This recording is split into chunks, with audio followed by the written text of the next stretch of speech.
Hi everyone, Liz here. Today I want to share with you a really beautiful idea for Valentine's Day. But first, let me introduce a dear friend of mine who just happens to be the editor of East Tennessee Christian Voice digital magazine, Connie Clyburn. And we are so happy that Connie's with us today.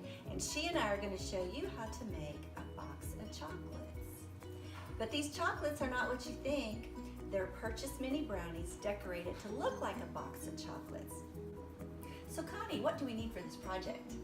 Well, first you're going to need purchased mini brownies, canned frosting, both dark chocolate and vanilla, assorted Valentine candies, small candy cup liners, a disposable piping bag with just a small tip, a heart-shaped box, and a little imagination. The frosting, when melted, makes a shiny ganache glaze that will actually coat the brownies, the top of the brownies, and it will hold the candies in place, which is what the purpose of it is, because you don't want to have your brownie and then have the candies fall off. You can make your own frosting if you'd like, but the canned frosting works really well. It microwaves really great. So here's how you do that. You place 1/4 of a cup of frosting in a small bowl and microwave it for 20 seconds until melted. Stir it until smooth, but be careful that the frosting is not allowed to boil, because it messes up the consistency and you'll have a goopy mess and not a shiny glaze.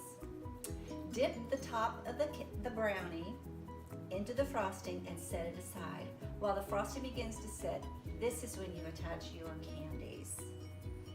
And if the chocolate sets before you attach the candy, just use a little bit of frosting and attach the candies that way and it'll be just fine. So be creative. You can add dots and designs using a pastry bag with a small piping tip. I think I used tip number 3. You can make a string of hearts, pipe small dots around the edge of the brownie, and then take a small toothpick and starting at the top of the dot, draw it through or drag it through the mini dot and it'll create a heart. Oh. It's really, really cute. So just get creative.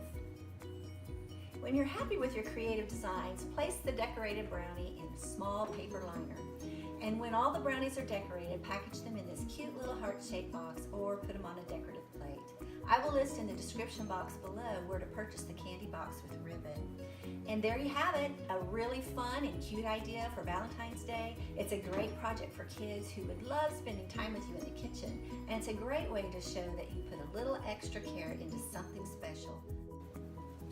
If you like this idea, which I know you're going to love it because it's just so neat, please subscribe to ETN Christian Voice on Facebook and this YouTube channel. Okay, Connie, thank you so much for being here. We had a great time, and I will see you all next week with another